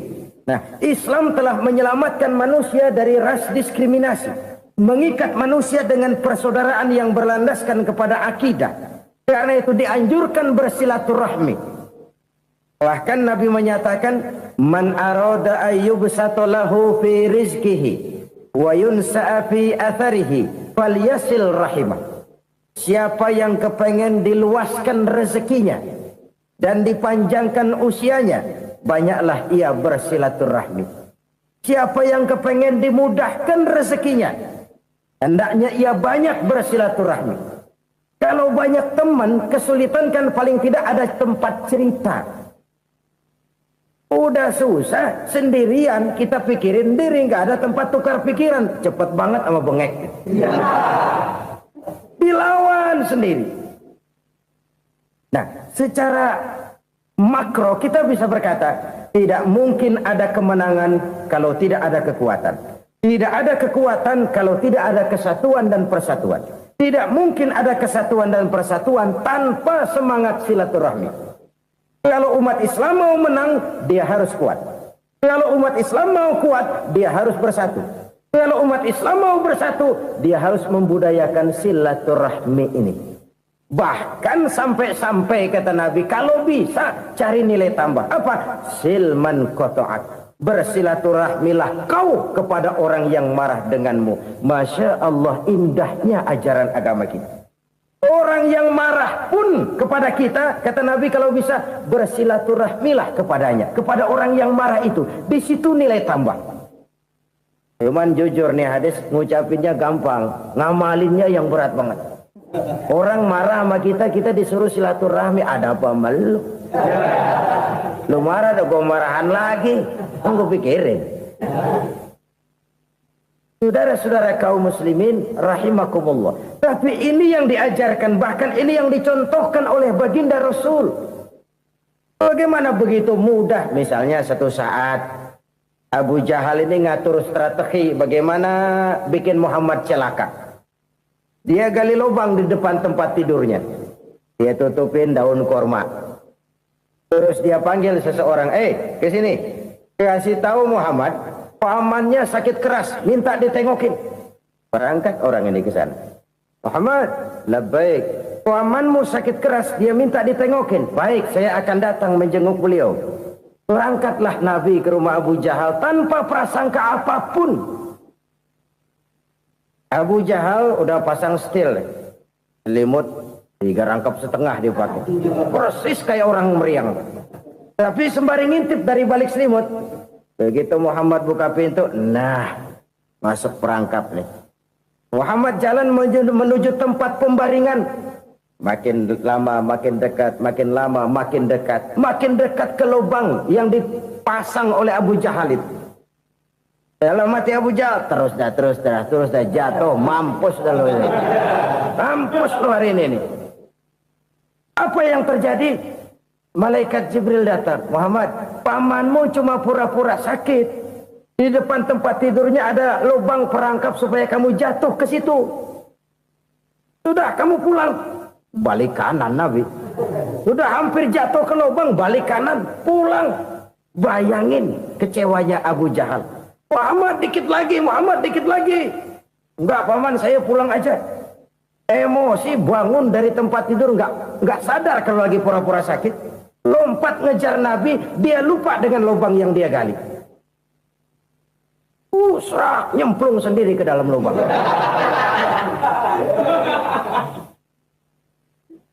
Nabi terus berlalu. Ini terjadi keanehan. Jatuh ke lubang yang dia gali itu sebenarnya nggak terlalu dalam ya, antara 3-4 meteran lah. Tolong saya jatuh ke lubang ini. Datanglah pelayan-pelayannya itu. Angkat saya dari sini. Oh, yang ngulurin tambang. Satu gulung, belum juga nyampe itu tambang. Kurang, beli lagi ke warung.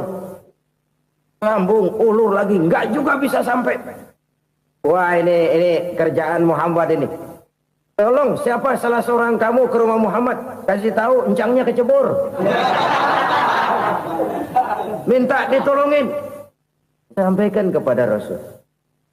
Kenapa? Pamanmu jatuh ke lubang, Muhammad minta tolong diangkatin. Tambang udah nyambung-nyambung nggak nyampe juga. Ya, nanti saya datang, saya tolong. Coba. Nyata-nyata orang berniat jahat mau mencelakakan dia. Datang dia menolong. Ini yang disebut air tuba dibalas air susu ya ini. Bukan sebaliknya. Air tuba dibalas air susu. Paman, kecebur ya? Iya Muhammad, tolong ini. Pegang tangan saya. Nabi ulurkan tangannya, nyampe, dipegang oleh Abu Jahal, diangkat ke atas, sampai atas. Apa kata Abu Jahal? Sihirmu memang hebat Muhammad. Udah ditolongin dikata sihir, yang enak kita kemplang kan itu orang begitu. Urusan apa? Tapi inilah akhlak. Kalau bisa kamu bersilaturahmilah dengan orang yang marah kepadamu sekalipun. Orang marah kita tetap baik. Kalau kita berbuat baik sama orang yang memang baik, rasanya sih biasa-biasa aja. Orang baik kita baik lagi, ya draw aja, belum ada nilai tambah di situ. Baru ada nilai tambah kalau kita bisa berbuat baik kepada orang yang nyakitin kita. Itu namanya kita setingkat di atas dia. Dia sakitin kita, kita berbuat baik sama dia. Dia pelit sama kita, kita baik sama dia. Dia marahin kita, kita deketin dia. Di situ kita punya nilai tambah. Jadi siapa yang ingin diluaskan rezekinya kata Nabi dan dipanjangkan umurnya, hendaklah ia banyak-banyak bersilaturahmi.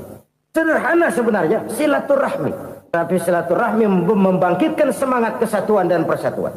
Kesatuan dan persatuan melahirkan kekuatan. Dalam matematika 1 ditambah 1 pasti 2. Tapi di tengah masyarakat, 1 orang takut ditambah 1 orang takut, hasilnya jadi 2 orang setengah berani.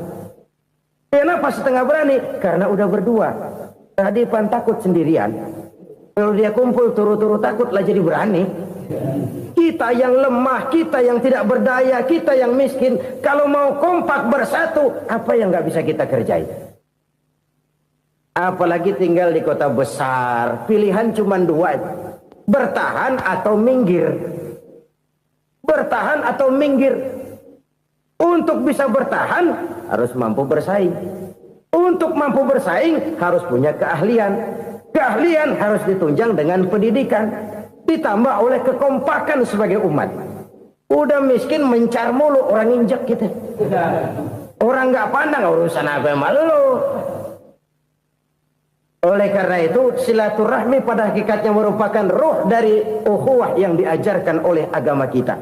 Bagaimana Islam menyelamatkan masyarakat manusia dari ras diskriminasi, mengikat manusia, dan tidak ada persaudaraan yang lebih indah selain persaudaraan yang diikat dengan nilai-nilai akidah. Sepanjang orang di jalan Allah, itulah saudara kita. Keluar dia dari jalan Allah, selesailah persaudaraan sampai di situ. Karena itu, kalau ingin menyimpan sesuatu di surga, banyaklah bersilaturahmi. Datang ke rumah ini, datang ke rumah itu, dan lain sebagainya. Itu simpanan kita di akhirat nanti. Ini yang ketiga. Saudara-saudara, yang keempat, perbendaharaan surga itu apa? Wa qawlu la hawla wa la quwwata illa billah. Ucapan la hawla wa la quwwata illa billah. Ibadah kan ada yang berat, modalnya besar. Bangun masjid berat, modalnya besar. Bangun rumah sakit berat, modalnya besar. Ada ibadah yang berat, tapi modalnya ringan. Misalnya puasa. Puasa itu berat, mengendalikan nafsu. Kalau sekedar nggak makan, nggak minum sih enteng. Mengendalikan nafsu. Itu jihad terbesar. Tapi kan modalnya ringan, cuma niat saja. Ini ibadah berat, modalnya ringan. Ada ibadah yang ringan, modalnya juga enteng. Seperti termasuk ucapan la haula wa la quwwata illa billah.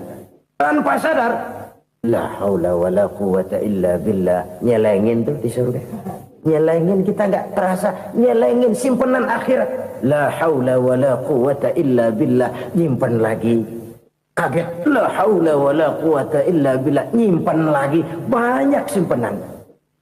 Walaupun sebenarnya yang dimaksud di sini adalah kesadaran batin bahwa tidak ada daya dan kekuatan kecuali Allah. Itu intinya. Kita memulai pekerjaan disunahkan baca bismillah, kan begitu. Apa itu? Kesadaran moral. Bahwa ini saya bisa kerjakan. Saya kerjakan ini dengan menyebut nama Allah. Kenapa? Kalau Allah tidak memberikan daya dan kekuatan, mana mampu saya kerjakan ini. Maka saya kerjakan ini dengan menyebut nama Allah. Bismillah. Kesadaran moral. Manusia hanya wajib berusaha, tapi nggak pernah wajib berhasil. Banyak hal-hal yang kalau kita renungkan secara rasio, nggak mungkin. Tapi jadi kenyataan. La haula wa la quwwata illa billah. Tidak ada daya dan kekuatan kecuali bagi Allah semata-mata.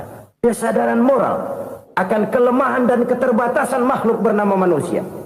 Kadang kita kagum dengan otak, tapi kita sering lupa sama yang bikin otak. Padahal bagaimanapun hebatnya otak, yang bikin otak pasti lebih hebat dari otak. Nggak percaya, silahkan otak-otakan. Inilah kecenderungan. Kita kagum dengan pesawat-pesawat mutakhir, bukan main besi gede banget terbang itu. Alangkah hebatnya. Lalu apa yang bikin otak tidak lebih hebat dari itu semua?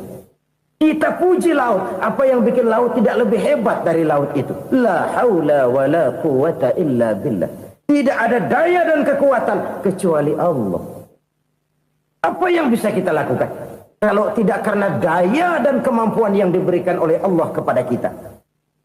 Lahirlah sikap tawadu, rendah hati, tidak melonjak menjadi angkuh dan sombong, sadar akan kelemahan dan keterbatasan diri sebagai makhluk yang diciptakan oleh Allah Subhanahu wa taala. Jadi satu sisi ini ucapan yang berpahala, la haula, jadi wiridan. Pada sisi lain ini kesadaran moral, sikap mental, kesadaran batin bahwa yang punya daya dan kekuatan itu cuma Allah. Kita nggak pantas untuk sombong, sebab sombong itu pakaiannya Allah. Kita nggak sedang pakai pakaian Allah, kegedean. Dan makin kita renungi, makin terbentur. Apa sih yang bisa kita sombongin? Kita mau sombong apa? Kaya, pintar, itu kan semua relatif. Di atas langit masih ada langit lagi. Jadi oleh karenanya, marilah kita menyadari. Manusia hanya wajib berusaha, tapi tidak pernah wajib berhasil. Yang berusaha saja tidak wajib berhasil, apalagi yang tidak berusaha. Islam bukan agama orang pemalas yang selesai sholat lalu endelohom, nggelenggem ayem-ayem. Tapi Islam bukan agama orang sombong yang setelah berusaha lalu tidak memerlukan Allah.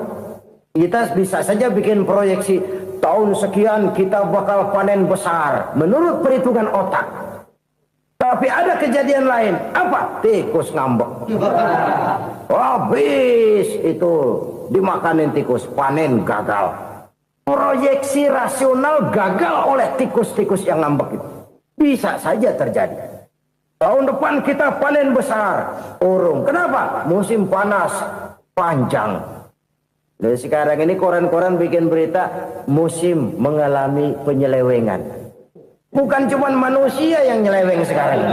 Musim pakai nyeleweng. Mestinya kan musim hujan udah selesai, masih hujan-hujan juga.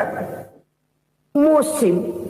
Nah sekarang kita boleh bikin proyeksi, kita bakal panen besar. Tahu-tahu musim panas panjang, sawah retak, air kering. Cari teknokrat yang paling botak, suruh pendekin tuh musim panas.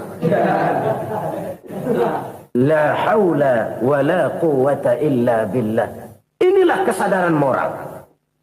Saudara, saya teringat satu saat ada seorang konglomerat. Umurnya ya kira-kira 70-an. Suatu saat dia ditanya oleh wartawan, Pak, umur Bapak berapa sih? Ya paling 10 tahun. 10 tahun? 10 tahun?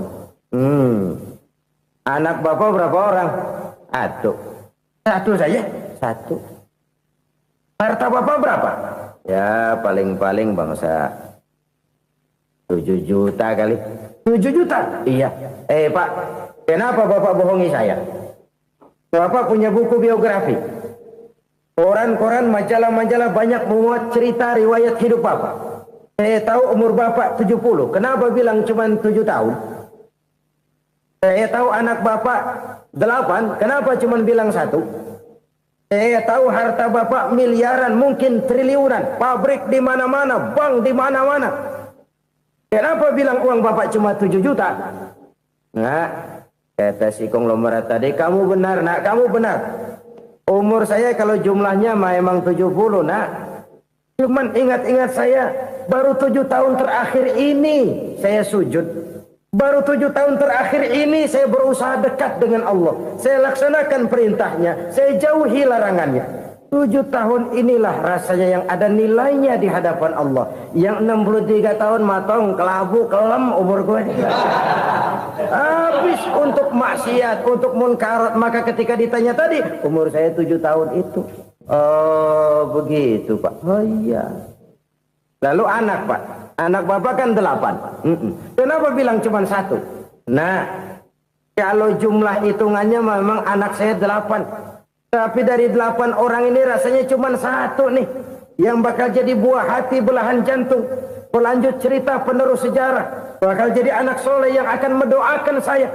Cuma 1 rasanya anak saya ini yang bakal jadi buah hati saya, besar-besaran saya, yang akan mendoakan di kubur saya, yang akan mendoakan di akhirat saya. Yang 7 orang mana? Masya Allah, yang 1 tenggeng, yang 1 nyekek botol ngolo, yang 1 nggak karu-karuan. Makanya saya bilang 1 anak saya yang akan bisa mendoakan saya. Oh begitu Pak. Iya. Nah harta Pak, harta Bapak kan triliunan.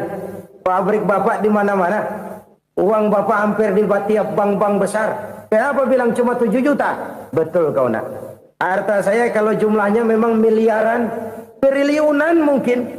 Tapi yang saya ingat baru 7 juta tuh yang saya belanjakan di jalan Allah.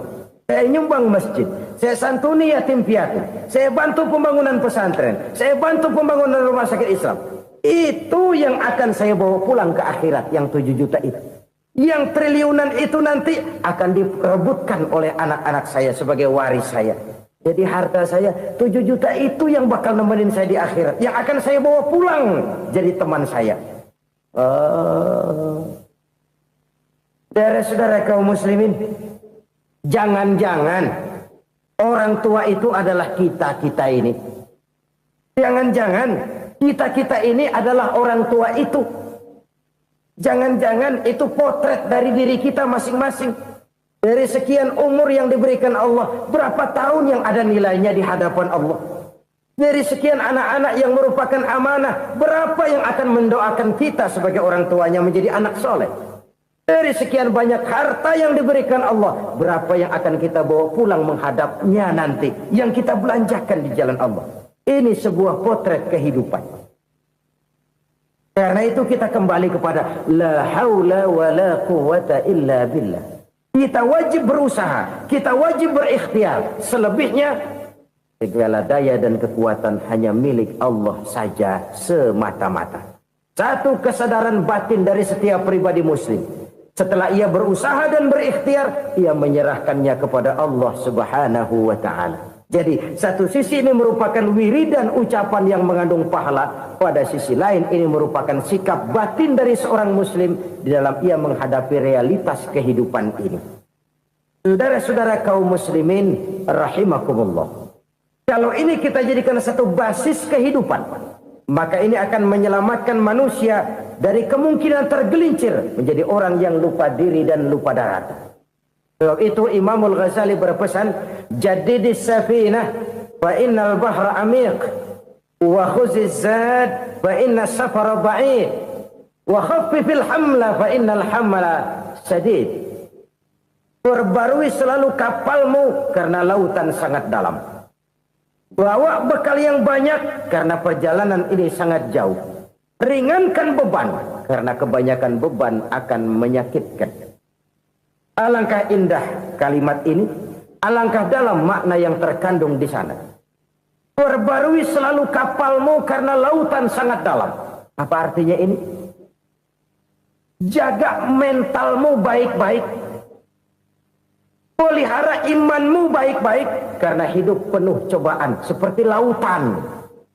Kita kalau berlayar di lautan kan kadang-kadang tenang, angin bertiup sepoi-sepoi basah.